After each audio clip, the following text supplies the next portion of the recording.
കൊച്ചിയിൽ നിന്ന് അങ്ങനെ നമ്മുടെ യാത്ര സ്റ്റാർട്ട് ചെയ്തു. നമ്മൾ ചൂസ് ചെയ്ത എയർലൈൻ ഇൻഡിഗോ ആണ്. ഇതിൻ്റെ ടിക്കറ്റ് ഫെയർ എന്ന് പറയുന്നത് 5000 റുപ്പീസാണ്.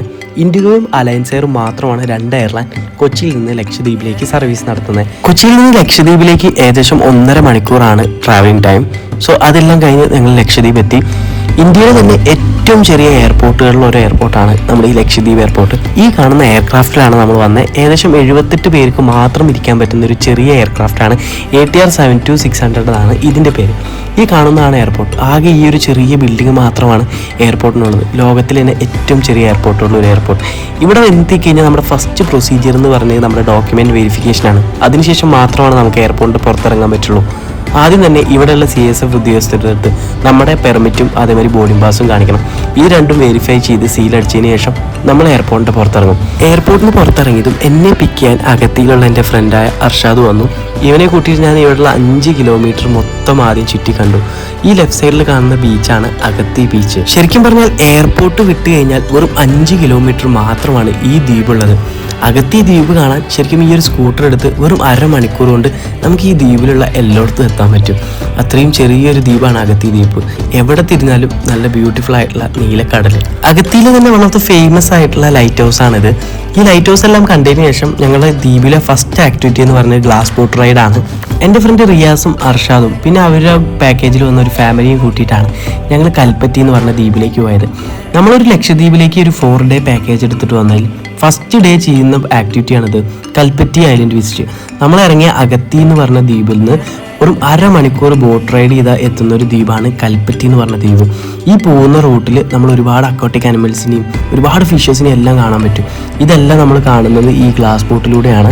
ശരിക്കും പറഞ്ഞാൽ ഫാമിലിയൊക്കെ ആയിട്ട് വരുമ്പോൾ നമ്മൾ ഈ ഒരു ഗ്ലാസ് ബോട്ട് റൈഡ് പോകുമ്പോൾ കുട്ടികൾക്കൊക്കെ ഭയങ്കര അത്ഭുതമായിട്ട് കാണാൻ പറ്റും. ഈ ഫിഷസൊക്കെ നമ്മുടെ തൊട്ട് കാലിൻ്റെ അടിയിൽ ഇങ്ങനെ ഓടുന്നതും അതേപോലെ നമുക്ക് ബിസ്ക്കറ്റൊക്കെ അവർ ഫീഡ് ചെയ്യാൻ തരും. ആ ബിസ്ക്കറ്റൊക്കെ നമ്മൾ വെള്ളത്തിലിട്ട് കൊടുക്കുമ്പോൾ ഒരുപാട് ഫിഷസ് നമ്മുടെ അടുത്തേക്ക് വരും.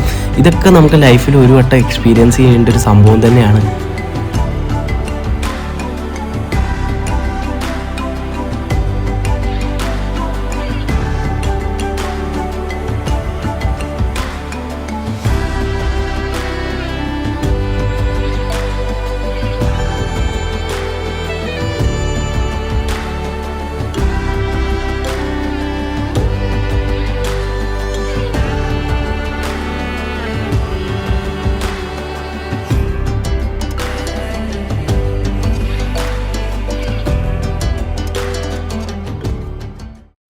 അങ്ങനെ നമ്മൾ 1/2 മണിക്കൂറോളം ഗ്ലാസ് ബോട്ട് റൈഡ് ചെയ്ത് അഗത്തി ദ്വീപ് എന്ന് ആ കാണുന്നതാണ് അഗത്തി ദ്വീപ്. അവിടുന്ന് ഏകദേശം 1/2 മണിക്കൂർ ഗ്ലാസ് ബോട്ട് റൈഡ് ചെയ്ത് ഈ കാണുന്ന കൽപ്പറ്റി എന്ന് പറഞ്ഞ ദ്വീപിലെത്തി.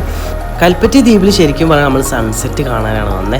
നമ്മളൊരു 4 ഡേ പാക്കേജ് ലക്ഷദ്വീപിലേക്ക് എടുത്ത് വന്നാൽ നിങ്ങൾക്ക് എന്തൊക്കെ കാണാൻ പറ്റുന്നതാണ് നിങ്ങൾക്ക് ഈ വീഡിയോ കണ്ടാൽ മനസ്സിലാവുക. സോ ഫസ്റ്റ് ഡേ ഞാൻ വന്ന എയർപോർട്ട് എത്തി. അവിടെ കുറച്ച് ലോക്കൽ സൈറ്റ് സീയിങ് ഒക്കെ കണ്ടിട്ട് ഈ ഒരു ഗ്ലാസ് ബോട്ട് റൈഡ് എക്സ്പീരിയൻസ് ചെയ്ത് നമ്മൾ കൽപ്പറ്റി എന്ന് പറഞ്ഞ ഈ ദ്വീപിലെത്തിയിട്ട് സൺസെറ്റ് കാണാം. കൽപ്പറ്റി ദ്വീപിലുള്ള ഈവനിങ് സൺസെറ്റ് ഒരു പ്രത്യേക ഭംഗിയാണ് കാണാൻ. നിങ്ങൾക്കിപ്പോൾ ഫ്രെയിമിൽ കാണാൻ പറ്റും.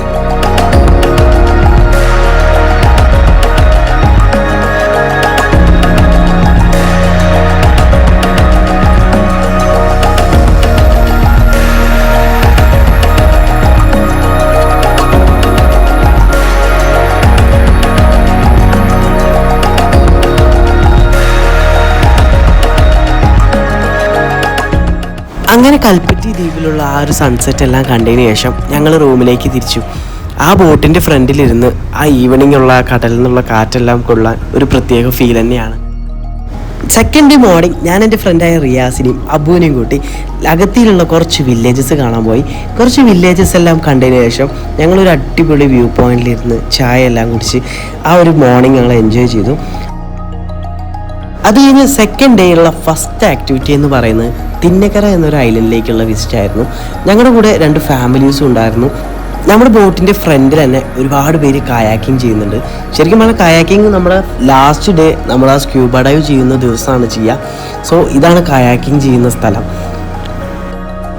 അങ്ങനെ മോർണിംഗ് ഒരു 8 മണിയാകുമ്പോൾ ബോട്ട് അവിടെ നിന്ന് എടുത്തു. അഗത്തി ദ്വീപിൽ നിന്ന് ഏകദേശം 1.5 മണിക്കൂർ ദൂരത്താണ് ഈ തിന്നക്കര പറഞ്ഞ ദ്വീപുള്ളത്. ഈ പോകുന്ന റൂട്ടിൽ തന്നെ സാൻഡ് ബാങ്ക് എന്ന് പറഞ്ഞൊരു ബ്യൂട്ടിഫുൾ ഐലൻഡ് ഉണ്ട്. അവിടെയും നമ്മൾ കയറുന്നുണ്ട്. ദ്വീപിൽ നിന്ന് ഞങ്ങൾ പോകുമ്പോൾ തന്നെ എൻ്റെ ഒരു കൂട്ടുകാരൻ ഏറുചൂണ്ട് റെഡിയാക്കിയിട്ടുണ്ടായിരുന്നു. അവനതെല്ലാം കടലിലേക്ക് എറിഞ്ഞുകൊണ്ടിരിക്കുകയാണ്. അങ്ങനെ തന്നെ മോർണിംഗ് ഞങ്ങൾ ബത്തയ്ക്കെല്ലാം മുറിച്ച് രാവിലെ തന്നെ ബത്തയ്ക്കൊക്കെ അടിച്ച് ഒന്ന് എനർജറ്റിക്കായി.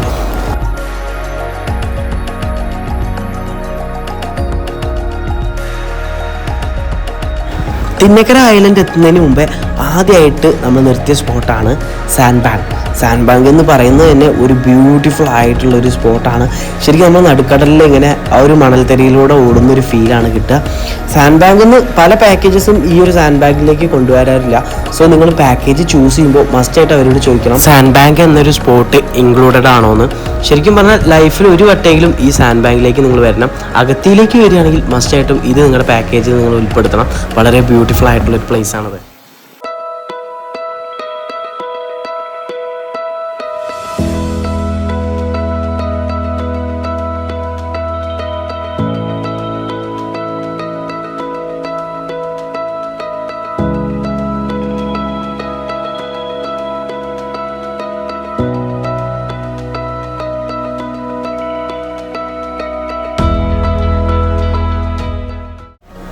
സാൻഡ് ബാങ്ക് എല്ലാം എൻജോയ് ചെയ്തതിന് ശേഷം നമ്മുടെ അടുത്തൊരു ആക്ടിവിറ്റിയാണ് സ്നോർക്കലിംഗ്.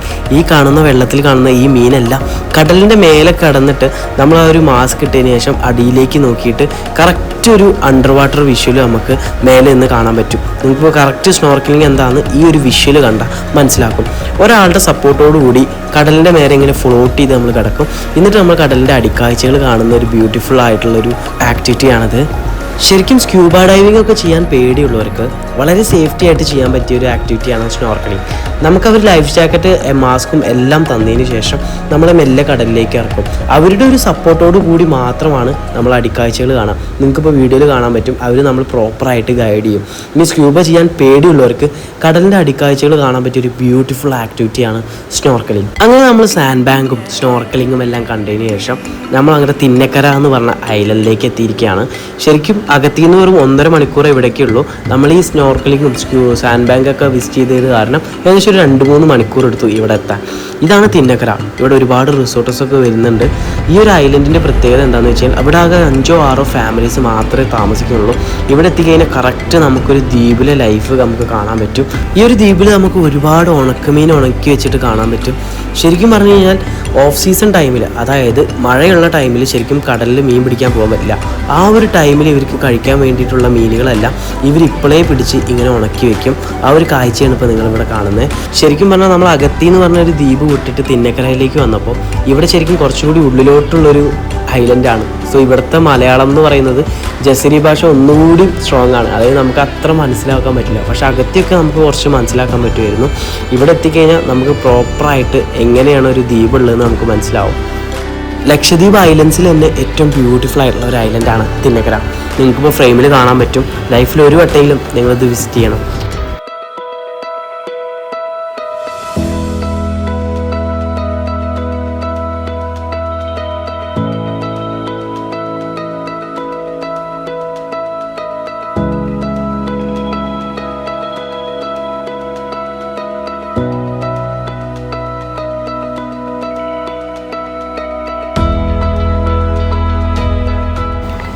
നമ്മുടെ നാട്ടിലൊക്കെ ചെത്തുകളിലുള്ള പോലെയാണ് ലക്ഷദ്വീപുകാർക്ക് മീര.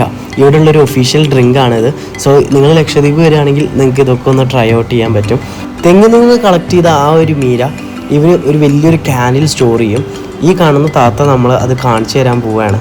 ഇവിടെയുള്ളൊരു വലിയൊരു ക്യാനിൽ ഇത് സ്റ്റോർ ചെയ്തിട്ട് ഇത് മറ്റ് ദ്വീപുകളിലേക്കെല്ലാം പോകും. ഇതൊക്കെയാണ് ഇവരുടെ പ്രധാനപ്പെട്ട വരുമാനം. ഉണക്കമീനും അതേപോലെ മീരയും അതേപോലെ തന്നെ ഇവിടെ ഒഫീഷ്യലായിട്ട് കിട്ടുന്ന ലക്ഷദ്വീപ് ഉണ്ടാന്ന് പറഞ്ഞൊരു സാധനമുണ്ട്. അതും ആണ് ഇവരുടെ മെയിനായിട്ടുള്ളൊരു ഇൻകം എന്ന് പറയുന്നത്. ദ്വീപുണ്ട ശരിക്കും പറഞ്ഞാൽ ലക്ഷദ്വീപുകാരുടെ അടുത്തൊരു ഒഫീഷ്യലായിട്ടുള്ളൊരു സ്വീറ്റാണ് ദ്വീപുണ്ട. ഇവിടെയുള്ള തെങ്ങിൽ നിന്ന് ആ ഒരു പാനി എടുത്തിട്ട് അത് മെല്ലെ ഉരുക്കി അതൊരു പഞ്ചസാര ലായനിയാക്കി അതിന്ന് ഉണ്ടാക്കുന്ന ഒരു മിഠായിയാണ് ഈ പറയുന്ന ദ്വീപുണ്ട. അടിപൊളി ടേസ്റ്റാണിത്. സോ ഇനി നിങ്ങൾ ലക്ഷദ്വീപ് വരികയാണെങ്കിൽ ഇതും കൂടി ഒന്ന് ട്രൈ ഔട്ട് ചെയ്യണം. ശരിക്കും അഗത്തിയൊക്കെ ഒരുപാട് ഡെവലപ്ഡ് ആണ്. ഇവിടെ ഉള്ളവരുടെയൊക്കെ വീട് നമ്മൾ കണ്ടാൽ മനസ്സിലാവും. തിന്നക്കരയുള്ളവർ ഇവരൊക്കെ ഇപ്പോഴും ഈ ഒരു ഓലപ്പരയിലാണ് താമസിക്കുന്നത്. അങ്ങനെ ഒരുപാട് എക്സ്പീരിയൻസ് ഒക്കെ കിട്ടിയതിന് ശേഷം തിന്നക്കരയോട് ബായ് പറഞ്ഞ് ഞാനും എൻ്റെ ഫ്രണ്ട് ഉസൈലും തിരിക്കുകയാണ്. ഇതാണ് നമ്മുടെ സെക്കൻഡ് ഡേയിലുള്ള ആക്ടിവിറ്റീസ്.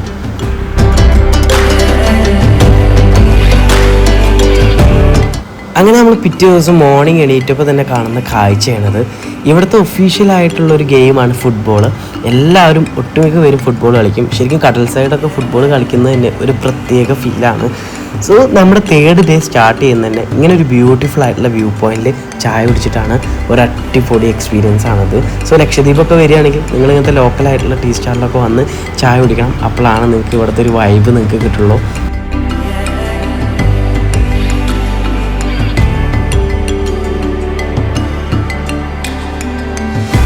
രാവിലത്തെ ഫുഡ് എന്ന് പറയുന്നത് തന്നെ നമ്മുടെ ഇവിടുത്തെ ഒരു ഒഫീഷ്യലായിട്ടുള്ള ഒരു പലഹാരമാണ്. കിലാഞ്ചി ആണ് ഇതിന് പറയുക. ഇതിൻ്റെ ഒപ്പം തേങ്ങാപ്പാലും പഴവും കൂട്ടി കഴിക്കാൻ ഒരു പ്രത്യേക ടേസ്റ്റാണ്.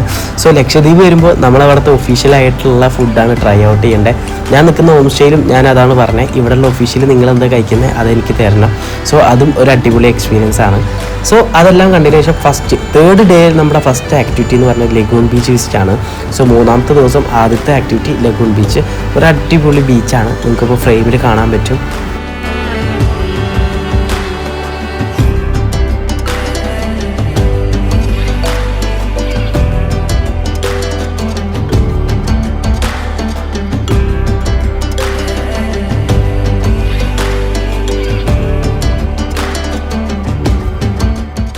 അങ്ങനെ കുറച്ച് ദ്വീപിലെല്ലാം നടന്നതിന് ശേഷം ഞാൻ അബുവിനെ വിളിച്ചു. അബുവിൻ്റെ ഒരു ഫ്രണ്ടാണ്. അവൻ ഇവിടെ ഒരു ബ്യൂട്ടിഫുൾ ആയിട്ടുള്ള വ്യൂ പോയിന്റ് കൊണ്ടുപോയി പറഞ്ഞു. ഇതാണ് വ്യൂ, എൻ്റെ മേലെ ഒരു രക്ഷയില്ലാത്ത പ്ലേസ്. ഇവിടുന്ന് ഒരു ചായ കുടിക്കാൻ ഒരു പ്രത്യേക ഫീലാണ്. സോ അവിടെ സ്ക്യൂബ ഡൈവ് ചെയ്യുന്ന ടീംസ് എല്ലാം എത്തി.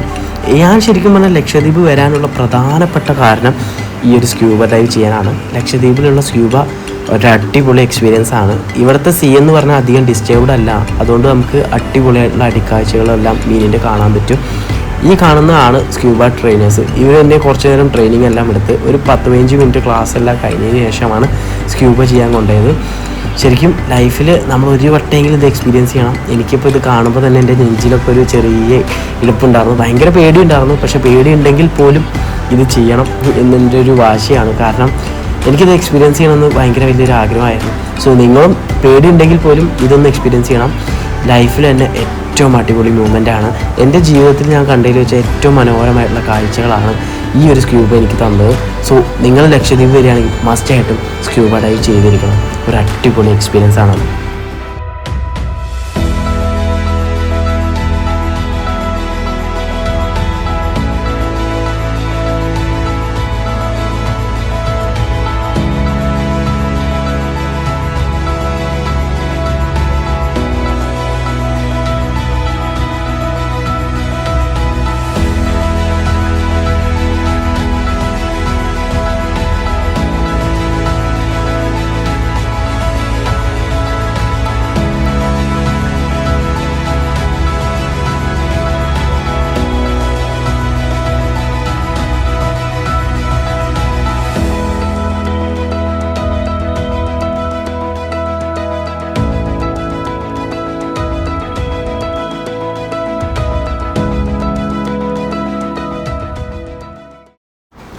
സ്ക്യൂബ ഡൈവ് എല്ലാം ചെയ്തതിന് ശേഷം 3rd ഡേ, അതായത് നമ്മുടെ last day in Lakshadweep, evening ഇവിടുത്തെ ജെട്ടിയിൽ വന്നിട്ട് കുറച്ച് നേരം ഇരുന്നു.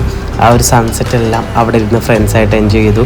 എൻ്റെ ഏറ്റവും അടുത്ത ഫ്രണ്ട്സാണ് റിയാസ്, അബു, അർഷാദ്. ഇവർ 3 പേരും കാരണമാണ് എനിക്ക് ഈ ലക്ഷദ്വീപ് ഇത്രയും അടിപൊളിയായി കാണാൻ പറ്റിയത്. അങ്ങനെ അവരോടെല്ലാം ബായ് പറഞ്ഞ് ഞാൻ ലക്ഷദ്വീപ് വിടുകയാണ്. നിങ്ങളും ലൈഫിൽ ഒരു വട്ടെങ്കിലും വിസിറ്റ് ചെയ്യേണ്ട ഒരു ബ്യൂട്ടിഫുൾ ഐലൻഡാണ് ലക്ഷദ്വീപ്. ഞാനിപ്പോൾ നിൽക്കുന്നത് ലക്ഷദ്വീപാണ്. ലക്ഷദ്വീപ് വരാൻ ആഗ്രഹിക്കുന്നവർക്കുള്ളൊരു വീഡിയോ ആണത്. ലക്ഷദ്വീപിനെ പറ്റി ഒരു അഡ്രസ്സ് ഇല്ല, ഒന്നും അറിയാത്തവർക്കുള്ളൊരു വീഡിയോ ആണ്. ലക്ഷദ്വീപ് വരാൻ നിങ്ങൾ ആഗ്രഹിക്കുന്നുണ്ടെങ്കിൽ നിങ്ങൾക്ക് ആദ്യമായിട്ട് നിങ്ങൾ പെർമിറ്റ് ഒപ്പിടുക. പെർമിറ്റ് നിങ്ങൾക്ക് 2 വഴി കിട്ടും. ഒന്ന് നമ്മൾ പാക്കേജ് ചൂസ് ചെയ്യുകയാണെങ്കിൽ, ഞാൻ ചൂസ് ചെയ്യുന്ന പാക്കേജിന്റെ നമ്പർ നിങ്ങൾക്ക് ഇതിന് സ്ക്രീനിൽ കാണും. അല്ലെങ്കിൽ 2 നിങ്ങളുടെ ഫ്രണ്ട്സോ ഫാമിലി ആരെങ്കിലും ഒക്കെ ഇവിടെ ഉണ്ടെങ്കിൽ അവരുടെ റെഫറൻസ് മുഖാന്തരം നിങ്ങൾക്ക് ലക്ഷദ്വീപ് വരാം. സോ ആരെങ്കിലും നമുക്ക് ലക്ഷദ്വീപ് വേണം, അവരുടെ റെഫറൻസ് മുഖാന്തരം മാത്രമാണ് നമുക്ക് ലക്ഷദ്വീപ് വരാൻ പറ്റത്തുള്ളൂ.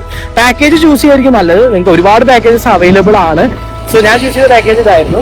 സോ ഇതിന് വഴി നിങ്ങൾക്ക് പെർമിറ്റ് എല്ലാവരും സെറ്റ് ചെയ്തു. പെർമിറ്റ് കിട്ടാൻ നമ്മൾ പോലീസ് ക്ലിയറൻസ് സർട്ടിഫിക്കറ്റ് സബ്മിറ്റ് ചെയ്യണം. അതിന് നമ്മൾ ഒരാഴ്ച മുമ്പേ നമ്മുടെ തൊടാന്ന് പറഞ്ഞ വെബ്സൈറ്റിൽ കയറിയിട്ട് PCCക്ക് അപ്ലൈ ചെയ്യാം. അപ്പോൾ നമുക്ക് PCC കിട്ടും. ആ PCC നമ്മൾ നേരെ പാക്കേജുകാർക്ക് അയച്ചു കൊടുക്കുക.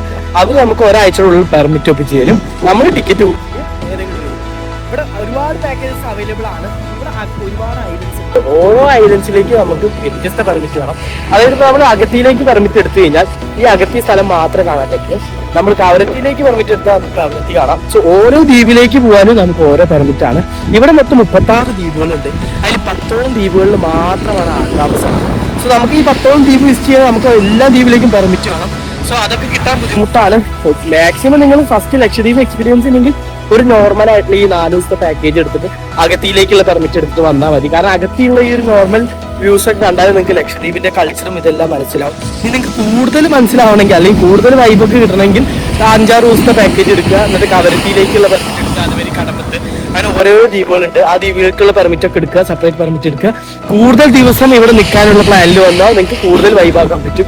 കൂടുതൽ ദ്വീപിന്റെ കാഴ്ചകൾ കാണാൻ പറ്റും. അല്ല നോർമൽ ആയിട്ടുള്ള ആൾക്കാരാണ് ജസ്റ്റ് ലക്ഷദ്വീപ് എക്സ്പീരിയൻസ് ചെയ്യണമെങ്കിൽ ജസ്റ്റ് അഗത്തി പെർമിറ്റ് എടുക്കുക. 4 ദിവസത്തെ പാക്കേജ് ചൂസ് ചെയ്യുക. ഇവിടെ വന്ന് 4 ദിവസം ഇറങ്ങി കഴിഞ്ഞാൽ നമുക്ക് ലക്ഷദ്വീപിനെ പറ്റി ഡീറ്റെയിൽ ആയിട്ട് മനസ്സിലാവും.